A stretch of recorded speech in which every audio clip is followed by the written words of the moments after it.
All right, this is going to be our video. Horrible people defend Stannis. Clearly, our entire pantheon is not here because many of them are not Stannis supporters. They're infidels.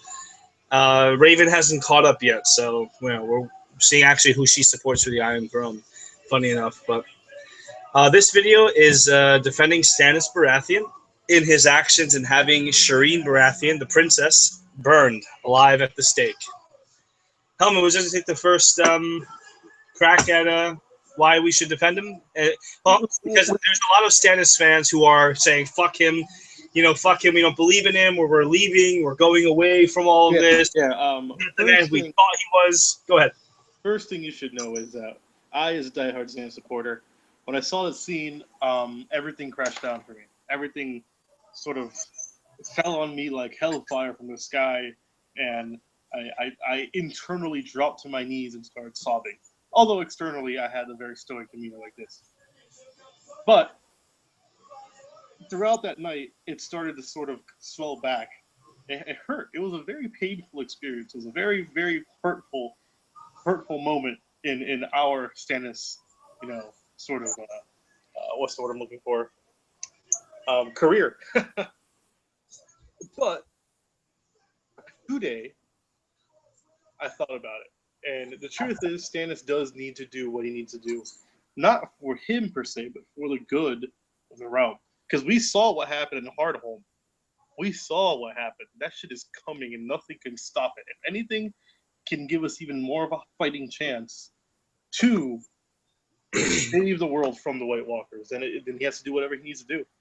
Because if you remember from episode 8, they weren't just dead wildlings; they were dead children wildlings, and that's essentially what Shireen was, just a child. And yeah, it sucks because damn, it got to us.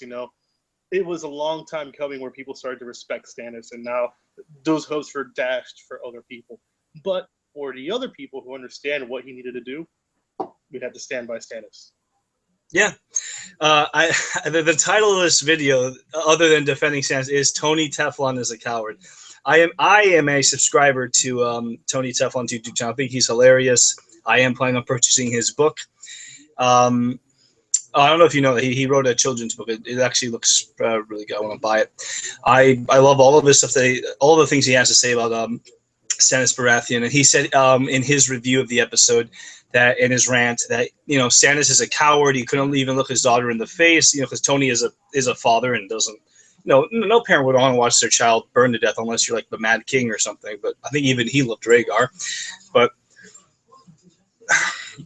when it comes to, a lot of people were like, "Oh, how could he have done that?" Like, I think you showed me a quote from the book. It's like a little like meme. That what was the quote? Can you find the quote? Or actually, I think it's in the text message you sent me. You're gonna have to look it up. Yeah. And this really should be why everybody should be just slow down on being so upset with Stannis. And it's right here. Here it is. Right there. And let me read you what it says. I really hope they use this line of dialogue in the show. I never asked for this crown. Wow, fuck, I can't speak. That tea's really dry. I never asked for this crown. Gold is cold and heavy on the head, but so long as I am the king, I have a duty. If I must sacrifice one child to the flames to save 1,000,000 from the dark, sacrifice is never easy, Davos, or it is no true sacrifice. Now, I honestly I was really disappointed when I saw Shireen being tied to I was just like, I hope he stopped it or Davos will come out of nowhere, but it's Game of Thrones. That doesn't happen. I was really let down that happened, but I was still willing to stick with him. I was actually really surprised how many people were distancing themselves from Stannis fan-wise, and I personally think that a man who is willing who sacrifices his only child. Not because remember they couldn't go back and they couldn't go forward. They were most likely going to die there in the snow while they're being attacked by a guerrilla party of led by Ramsay.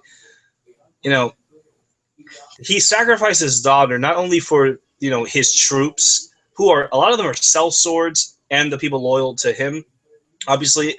But I mean, for the realm, you really think about it, that man is.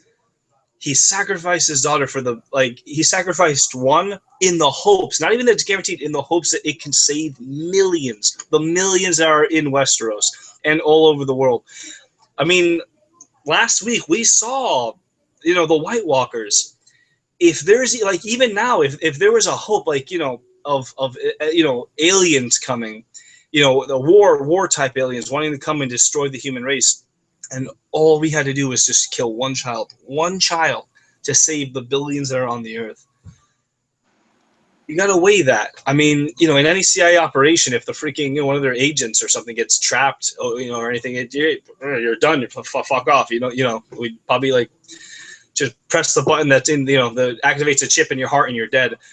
Basically, at that point, and Stannis sacrificed his daughter for the greater good of the realm, and I'd like to see what happens from here on out with his character.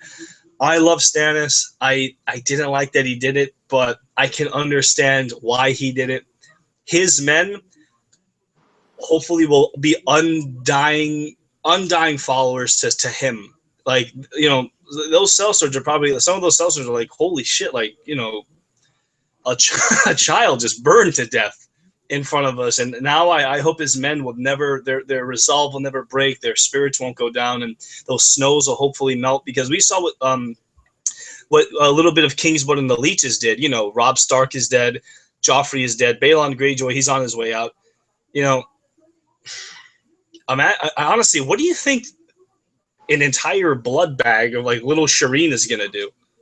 Hey, real quick. Yeah. Devil's advocate, really. Okay. What would have been an alternative to this? Well, I mean, they had no food. They couldn't really go forward. They couldn't go back. I mean, what could you have done? I mean, Ramsay's men were coming in and out. I mean, I suppose with a large army like his, I mean, remember, anytime, especially in the medieval era, you have an army like that, every move you make has to be planned well, because it's not like now where they can just have tanks roll through. They probably had to have men digging through the snow, and even if they get to Winterfell, they're looking at a siege, or none of the Northern Lords are probably going to help them. They're out there on their own. I mean, what choice does that matter? I thought they did a good job of showing, and Stephen Delane, the actor, did a great job of showing sort of when they were tying Shireen over. He looked like in Star Wars when you get dark side points where you just start looking foul. He wasn't enjoying it. He wasn't like, yeah, fucking Lord of Light. He was going like, this needs to help us. Stannis can have more children. I say that, listen, not to say it's okay to kill kids because you can have more kids, but in his situation, she also had grayscale. Yes, it stopped. We don't know if it ever could have kept spreading. Clearly, my father is dying in the background. But yeah, I stick with him. I'm sticking with Stannis. I think he is the rightful heir. He's the rightful king, and I think he's a man of conviction. I think in his core, he can. Killing Shireen needs to pay off. It really needs to help this man go through. I mean, I don't know what Davos is going to do when he gets back. I hope they really do use that dialogue, and Davos can understand, the man sacrificed his daughter to save everyone else in the hopes they would save everyone else. Now, very quick. Yeah. For all the other viewers who will obviously not very much be convinced by what we're saying, what will this lead to for Stannis and for everyone else who's on team, say, Jon Snow or Daenerys? Like, how does this help other people? We know what it is, but explain it. Yeah. Well, you want me to explain it, or you want them to explain it? You to explain it. Or where this leads us with Stannis in the show? No, as in, how does this benefit the other primary characters that people love? Oh, well, I don't know if there's a radius for the Lord of Light's good shit to come down if you use something. Okay, well, what I mean is, so Stannis gets super blood empowered by his daughter, right? We already see he's glowing red. He's on fire. We all see that the Lord of Light exists, per se. You've seen the resurrection. You've seen the dark vaginal baby monsters. Here's the deal. So by burning her and gaining that power, he's very likely to actually take Winterfell. Say he does. how does that affect Jon Snow? How does it affect everyone else who happens to be people's favorites? Like in the end, will that lead possibly to a confrontation with, say, the North ruled by Stannis versus the impending disastrous danger that could be Daenerys Targaryen across the sea, or the Lannisters per se, who are already here? If Stannis takes Winterfell and he doesn't kill Sansa, Why by would accident. No. I mean, like, in a war, like you don't know who. Remember in in Blackwater, Cersei was telling Sansa when when a man's blood is what did she say? When a man's blood is up and he's in a fight, nothing gets him going after a fight, and he's just up for anything. He just grabs. So I don't know if the Lord of Light encourages rapes or anything, but hopefully Sansa is okay. Stannis realizes this is Sansa Stark, puts her as Wardeness of the North. Jon Snow, who may not be at Castle Black much longer, if he decides to go down south, he's got a friend in Winterfell with all of the wildlings.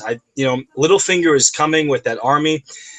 Stannis isn't ready for 20 men. He's probably not going to be ready for Littlefinger's army, but the man he's probably, now that Tywin is dead, and you could have argued that he was better than Tywin in the show when he was alive, but as a military commander, he's unparalleled. He's done great feats in the books, and if he takes Winterfell and keeps Sansa, the Vale could come around him. I don't know if he'll kill Littlefinger outright because he does not like Littlefinger. But Jon Snow would have a friend down south if shit at the Wall doesn't work out, or if I don't know. Like, I truly don't know, because Arya she's on the other side of the world. She's sort of a non-factor at this point. She doesn't really care, about Stannis. She just wants revenge. She's just bloodlust. Daenerys is gone with the dragon at this point. If she crosses over, if Stannis makes it to there, or in respect, if Daenerys makes it over to that guy, if Daenerys, the real Tywin Lannister. Yeah, he's Tytos, the toothless lion. That's who he is. But if Daenerys makes it, if Stannis makes it, I mean, if they both make it to the end, I think that everyone's going to focus their efforts on attacking the White Walkers. Because at the end of the day, if one of those dragons dies, it's not a stretch that one of them can be an ice dragon. You know what I mean? And they're going to need Melisandre there. I mean, I don't know, like, she couldn't really put those fires out. I don't know, really, can she manipulate fire? Or I don't really know what her deal is. I mean, we really don't know what she can do other than, like, there's a possibility that with her conniving, she sensed it and didn't really say anything, knowing what it would lead to. I'm afraid that Stannis is going to end up saying, like, I sacrificed my dog. Because let's just say it turns out he's not Azor Ahai, and it's either Dany or Jon. And he's basically killed off all of his men that aren't loyal to the Red God. It would be so fucked up if everyone around him sort of moved, like a TV anchor who's saying racist shit, and you're his co-host, and you're just like, get in the fuck away. You know what I mean? Like, yeah, and he's just like, I sacrificed my daughter. What do you mean you were wrong? He's like, yeah, I was wrong. Sorry, but I'm with her now. So peace. And then he's just like, I think at that point he takes the black or whatever. But I think it's good for Jon if he takes Winterfell. It's good for Sansa. It's good for the North. He can have whatever is left of the North rallying around him.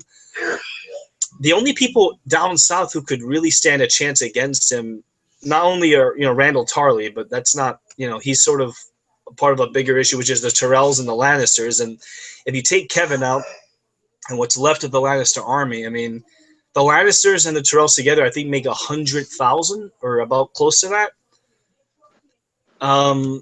Is it 100,000, right? Because Stannis had 100,000 men. Half his army got nuked at on the Blackwater Bay, and then the Lannister and Tyrell forces came, and by surprise. If Stannis was ready for it, it might have been a different story. But Stannis works in mysterious ways. But when it comes to the outcome of this show, but that's really it. It's just good for Jon Snow. It's good for the North. All right. Final question before. Okay, we have to wrap this up. Yeah. Before we wrap it up, what will it take for Stannis to get back on everyone's good side? But he was never really on anyone's good. The first time people were like, "Oh, this guy's okay," it was with the Shireen moment, like 3 episodes back. Even when he took the wall when he took the wildlings. People were like, oh, I wanted Ned Stark to be reborn. You know, Lady Stoneheart. We're the Brotherhood without banners. You know, anyone fucking else than Stannis. The wall itself falling on the wildlings. You know, like, he's never been a fan favorite. He's just for the people who actually know what's going on. And before we go, let me just say this. Tony Teflon, I really do adore you. You're really funny. You are a coward, Sarah. You are a coward for leaving Stannis. All right? He sacrificed his daughter for what was best for the kingdom, not for just some throne, for what was best for the people. Okay? You're a turncloak. You don't deserve Stannis. I don't even... You know, the Lord of Light frowns upon you, Mr. Teflon, if that is your real name. The Don Tony Teflon, we pull the... No. The only reason I don't unsubscribe from your channel, sir, is because I like your content. By the way, don't take down your YouTube videos of supporting Stannis' claim. You're losing views. You just keep going. Look, maybe the Lord of Light will forgive you for your, you know, infidel type of, you know, nature. You're like you're a flip flopper. You're a flip flopper. Stand you're a fundamentalist Republican. Stand with Stannis, guys. Hashtag stand with Stannis. It's the only way. Even if he's not Azor Ahai and he doesn't end up being king by the end, that man is fighting for what is best for Westeros. Oh, hey, hold up. And why are people saying, oh, no, what? The Boltons did it? They literally skinned people alive. They raped Sansa Stark. Literally. Yeah, well, the Boltons are so much worse. Are they? A Sweet Story of How I Met Your Mother, like the TV series, imagine this in Game of Thrones, is Roose Bolton raping that woman underneath her lover's corpse that is hanging. What the fuck? Before I tell you how I met your mother, let me tell you how you were conceived. Wait, what's worse, burning alive? What's worse, burning alive or fucking or being flayed? I sound like Ben Mendelsohn. I keep talking like this.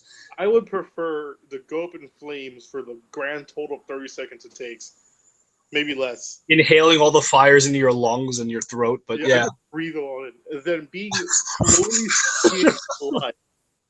With a knife, just being skinned alive. Yeah, look, as bad as people think Stannis is, the Boltons are worse. Not only can they not be like people can, like he sacrificed his effing daughter for the people. You know how many people on the internet said, "Oh, I could never even do that to my dog Hercules. I love him more than I love most people. If it would save billions or millions or 100,000 good people, I'll throw them into a fucking microwave." Oh god, it hurts to say. It really hurts. No. Okay, look. I'm not actually gonna throw them into a microwave. Internally, we feel like yes, we would be able to make that choice, but at that moment, everyone's gonna back off. No, seriously, no one's gonna be able to really decide that they're going to kill their kid. Stannis is just, oh my god. Stannis had to make he's like Batman at the end of the Dark Knight. All right, he could be the outcast. He could be the one that we chase. All right. What's that whole quote from the Dark Knight? Dan, we should have had that ready to go. And here you distract them with something great, and I'll let me pull that quote up so we can end this. All right. Well, guys, last week on Community, we got the finale. What a great show that was. Everything wrapped up nicely, and I personally hope there's going to be more Community. Now, Season 7 may not really happen. You know what? It could. But I would prefer them fulfilling that single movie idea. Make it like 3 episodes roll into one. Give it a slightly bigger budget. Make it go out with a bang. I'd like to see Troy come back. Shirley, yeah, you know. Oh, I got it right here. Do you want to finish what you're saying? Okay, no, go ahead. This is about Stannis Baratheon, all right? It's like, why is he running, Dad? Why is he burning Shireen alive, Dad? Because he's the hero that Westeros deserves, but not the one it needs right now. Well, they do need him right now. And so, and this is speaking from the people who hate him, and so will hate. Oh my God, Gideon! Oh Jesus! What he has to ruin everything, doesn't he? Because he can take it. Because he's not a hero. He's a silent guardian, a watchful protector. He's Stannis fucking the Manus, the Baratheon, the Stag. Ours is the Fury. Ours is the motherfucking Fury, man. Hashtag stand with Stannis. And subscribe and like us or hate us. We actually like it when you guys trash us. You know, we have nothing else to do with our days. No, very sad. Please help us. Please, we need the money. Okay. Tony Teflon is a coward. He's a dirty turncloak. He's a fool, and he doesn't deserve Stannis. Go join the fucking Greyjoy. No, go join. Just join the Targaryen. The Greyjoys are fine. Go join Daenerys and that dragon whore. Join whore. Dragon whore. All right. Dragon whore. All right. Who's better, dragon whore or dragon slut? I don't know. Dragon whore. Dragon whore. Yeah. All right. Tony Teflon is a coward. He really is.